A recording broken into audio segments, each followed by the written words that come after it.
Kata orang, pekerjaan sebagai ATC atau Air Traffic Controller atau pemandu lalu lintas udara di bandara merupakan salah satu pekerjaan dengan tingkat stres yang tinggi. Pekerjaan ini harus melewati pendidikan dan pelatihan tertentu dan serangkaian tes, termasuk tes kesehatan. Tidak boleh mengidap buta warna dan darah tinggi. Pekerjaan sebagai ATC membutuhkan orang cerdas, cepat dan akurat, serta tenang dan kalem. Seperti Gene Cerno, mantan anggota Angkatan Udara Amerika. Dia bekerja sebagai ATC di Bandara Columbus Municipal Airport di Nebraska, Amerika.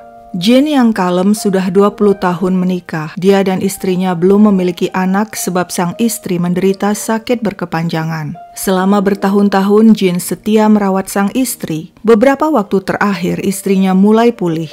Dan pada saat yang sama, Gene dihadapkan pada kabar mengejutkan. Sang istri yang selama ini telah dirawatnya dengan penuh kasih sayang minta cerai. Wanita itu ingin kembali kepada mantan pacarnya. Gene patah hati. Berbagai cara dipakai orang untuk menyembuhkan patah hati. Bagi Gene, caranya adalah menyibukkan diri dengan pekerjaan. Pada saat seperti itu, Gene kerap teringat keluarganya yang berada di Florida. Betapa senang seandainya dia ada di dekat mereka. Dia tidak akan kesepian seperti saat ini.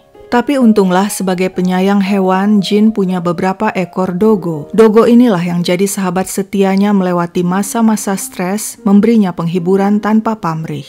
Gene sering membawa dogo miliknya ke kantor. Orang-orang di kantor suka dengan dogo-dogo itu. Semua berlomba-lomba memberi makan dan mengajak mereka bermain, termasuk Robert Peterson yang biasa disapa Bob, rekan sekantor Gene. Bob pegawai yang baik. Yang membedakan Bob dengan rekan-rekannya yang lain adalah dia penyendiri dan canggung. Pria itu jarang berbasa-basi dan hanya bicara hal-hal yang berhubungan dengan pekerjaan. Interaksinya dengan rekan-rekannya sangat minimal, kecuali dengan Gene.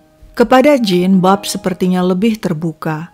Terkadang dia menghampiri Gene, menanyakan kabarnya dan dogo-dogonya. Meski Gene bukan orang yang outgoing, tapi dia baik hati, sabar, kalem, dan disukai banyak orang. Mungkin karena hal itulah Bob juga menyukainya. Mereka mulai sering berbicara tentang dogo, dan suatu hari Bob bertanya, "Kau mau jual seekor dogomu padaku?"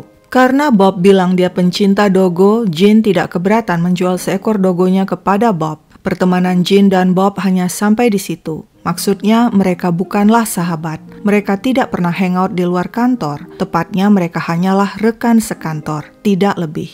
Waktu pun bergulir, Gene yang kini hidup sendirian sering merasa kesepian. Setelah menimbang-nimbang, dia pun mengajukan permohonan pindah tugas ke Florida, tempat keluarganya tinggal.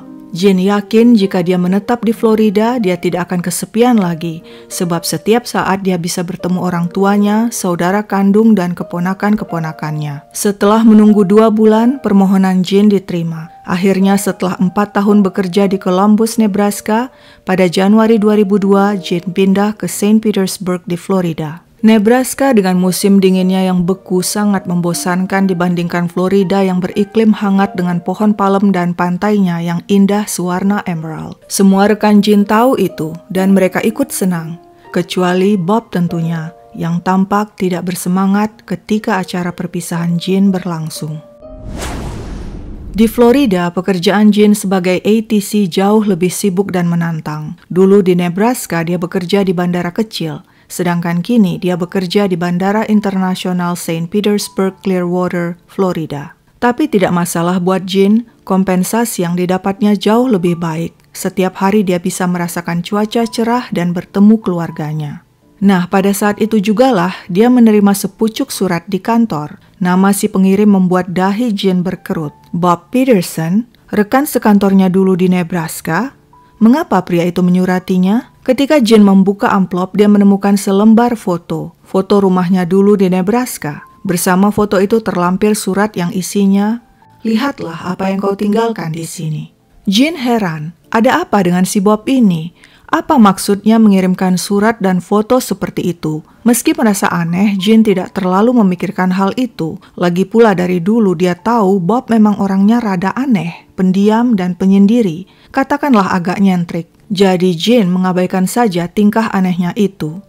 Tidak terasa 3 bulan sudah Gene bekerja di Florida. Dan suatu hari saat tiba di kantor, Gene menemukan sebuah kejutan luar biasa. Apakah dia menyukai kejutan itu?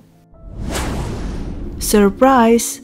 Begitu kata Bob suatu hari saat bertemu dengan Jean di kantor. Jean melongo. Mengapa kau ada di sini, Bob? Bob mengatakan sama seperti Jean, dia juga minta transfer untuk bekerja di Florida. Supaya kita tetap dekat, Jean, jawab Bob.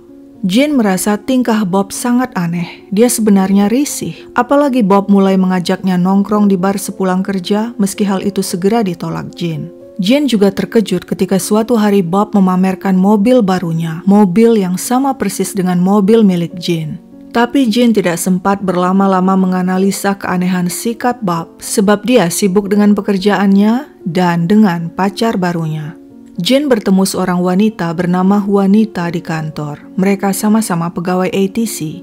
Juanita yang biasa dipanggil JJ adalah seorang single mom dengan 3 anak. Sama dengan Jean, dia pernah menikah 20 tahun yang berakhir dengan perceraian. JJ naksir Jean yang tampak baik hati dan kalem. Cuma masalahnya, meski single, Jean tampak tenang-tenang saja. Dia tidak pernah berusaha mendekati wanita single lainnya di kantor. Sebab itu suatu hari JJ yang penasaran memberanikan diri mengajak Jean ngopi bareng. Ternyata Jean tidak menolak.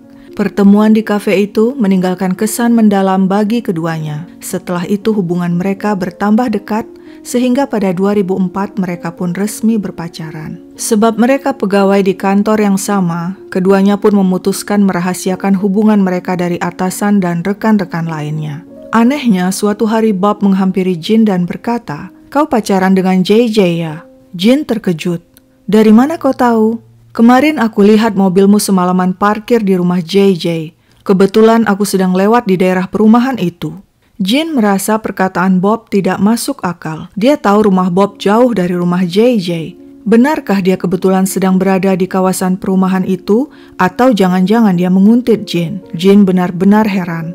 Tapi tak lama kemudian, lagi-lagi karena kesibukannya, Jean melupakan keanehan Bob itu. Waktu kembali bergulir. Setahun sudah Jean dan JJ berpacaran, dan akhirnya di depan rekan-rekan sekantornya, Jean melamar JJ. Semuanya gembira, rekan-rekannya tak menyangka selama ini Jean dan JJ ternyata pacaran. Bob menghampiri Jean dengan tatapan aneh. "Kau akan undang aku ke pesta pernikahanmu kan?" tanyanya. Jean tertegun, sama sekali dia tidak berniat mengundang Bob. Bob hanyalah rekan sekantor, sedangkan pesta pernikahannya dengan JJ yang akan berlangsung bulan Juni akan diadakan sederhana, hanya mengundang keluarga dan sahabat dekat. Tampaknya Bob kecewa, tapi apa boleh buat? Jean dan JJ berhak menentukan tamu undangan. Bob tidak bisa memaksa, dia tidak boleh ngotot untuk datang ke pesta itu jika tidak diundang. Pada 25 Juni 2005, Jean dan JJ resmi menjadi suami istri. Selanjutnya mereka sibuk pindahan dari rumah masing-masing ke rumah baru yang sudah mereka siapkan di kawasan Land O'Lakes. Jean menjual rumah lamanya, dan tak disangka-sangka Bob adalah orang pertama yang ingin membelinya. Jean dan JJ surprise melihat Bob begitu berminat dengan rumah Jean. "Aku ingin membeli rumahmu sekaligus spray tempat tidurmu," kata Bob pada Jean. Jean setuju menjual rumahnya pada Bob, tapi tidak spray miliknya. Meski kecewa, Bob tetap membeli rumah itu. Hidup pengantin baru Jean dan JJ terasa menyenangkan. Mereka sedang sibuk menata rumah baru mereka ketika Bob menyampaikan sesuatu pada Jean. "Aku ingin berkunjung ke rumah barumu untuk menyampaikan hadiah spesial." Jean berusaha mengelak dengan berbagai alasan, tapi Bob terus-menerus mendesak. Jean merasa risih. Kalau memang Bob ingin memberikan hadiah, mengapa tidak memberikannya di kantor saja? Mengapa ngotot minta diundang datang ke rumah? Akhirnya karena jengkel terus-menerus didesak, Jean mengalah dan mengizinkan Bob datang ke rumah barunya. Dia berharap hal itu segera selesai dan Bob tidak lagi mengganggu dirinya dan JJ. Pada 3 November 2006, Bob pun datang ke rumah baru Jean dan JJ. Dia dijamu seadanya oleh Jean dan JJ dengan pizza. Bob sepertinya menikmati kunjungannya dan tampak ingin berlama-lama. Dia makan dengan lambat, berbicara ke sana kemari seolah mengulur waktu. Akhirnya pria itu memberikan hadiah housewarming pada Jean dan JJ yang selama ini dijanjikannya. Ketika Jean membuka bungkusan hadiah itu, dia dan istrinya terkejut. Hadiah itu adalah sebuah album besar berisi koleksi foto rumah baru mereka sejak mulai dibangun hingga selesai. "Aku rutin datang melihat dan memotret rumah ini saat dibangun," kata Bob tenang. Jean dan JJ tentu saja terkejut. Mereka merinding membayangkan selama ini Bob diam-diam mengintai rumah mereka dan memotretnya, bahkan ketika rumah itu telah dihuni.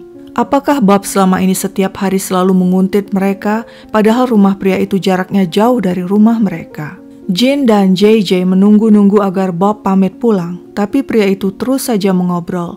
JJ yang harus menjemput mobilnya yang dipinjam anaknya terpaksa meninggalkan Jean berdua di rumah dengan Bob. JJ dijemput anaknya yang lain dan mengatakan dia akan segera kembali. Sekitar 1 jam kemudian, JJ kembali ke rumahnya dengan mobilnya. Dia lega melihat mobil Bob sudah tidak ada di depan rumah mereka. Akhirnya pria itu pulang juga. Tapi JJ tertegun. Sebelum masuk, di depan pintu dia melihat bercak kemerahan. Jantungnya berdegup kencang. Dia terus masuk dan memanggil-manggil Jean. Di dapur dia kembali melihat noda kemerahan di lantai. Wanita itu mencoba menelpon ponsel suaminya, tapi dering malah terdengar dari dalam rumah. Ponsel itu ternyata ada di lantai. Tak cuma itu, JJ juga menemukan sepatu serta pakaian Jean dan selongsong peluru di lantai. Sepucuk surat ada di atas sofa berisi pernyataan cinta Bob pada Jean. Astaga, surat itu benar-benar creepy dan tidak normal. JJ merasa sesuatu yang buruk telah menimpa suaminya. Dia segera menelpon polisi. Ketika polisi tiba, JJ menjelaskan semuanya. Jean hilang dan terakhir dia bersama Bob di rumah mereka. Di mana Bob dan Jean? Tampaknya Bob telah menculik Jean. Pertama yang harus dilakukan polisi adalah mendatangi rumah Bob di Allenton, sekitar 1 jam dari rumah Jean. Setiba di rumah itu, polisi melihat rumah gelap. Mereka mengetuk pintu berkali-kali dan memanggil-manggil Bob, tapi tidak ada jawaban. Tetangga Bob mengatakan Bob adalah orang yang aneh. Dia penyendiri, tidak pernah menyapa tetangga. Terkadang rumah itu kosong berhari-hari, entah kemana dia pergi. Polisi memutuskan mendobrak masuk. Bob tidak ada di sana, begitupun Jean. Kondisi rumah tampak normal. Hari itu pencarian polisi nihil. Jean tidak ditemukan. JJ berharap suaminya dalam kondisi baik, tapi dia khawatir harapannya hanya tinggal harapan.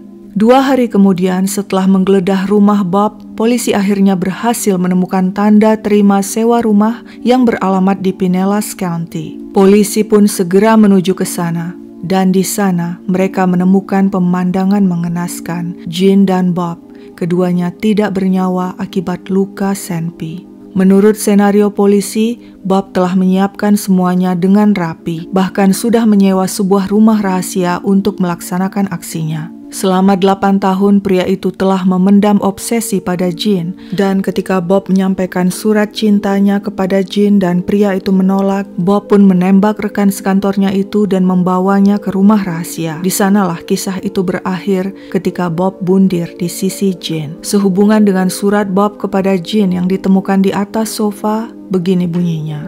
Dear Jean, aku sebelumnya tidak pernah jatuh cinta pada seorang pria hingga aku bertemu kau. Apakah kau percaya cinta pada pandangan pertama, Jean? Aku percaya. Hal itu terjadi padaku saat pertama aku bertemu dirimu di Columbus, Nebraska 8 tahun lalu. Sejak saat itu aku selalu mencintaimu. Rasanya aku telah hidup dalam kebohongan sepanjang hidupku, dan aku tidak bisa lagi berbohong. Kau perlu tahu yang sebenarnya. Aku cemburu pada istrimu JJ. Dia dapat melihat dan menyentuhmu setiap hari. Aku telah mencicipi 25 pria, dan kini aku ingin mencicipimu. Aku mencintaimu dengan segenap jiwa ragaku. Sebab itulah Jean, aku tidak akan meninggalkan rumahmu sebelum merasakan kejantananmu. Love, Bob. Sekian dulu ceritaku, sampai jumpa kapan-kapan.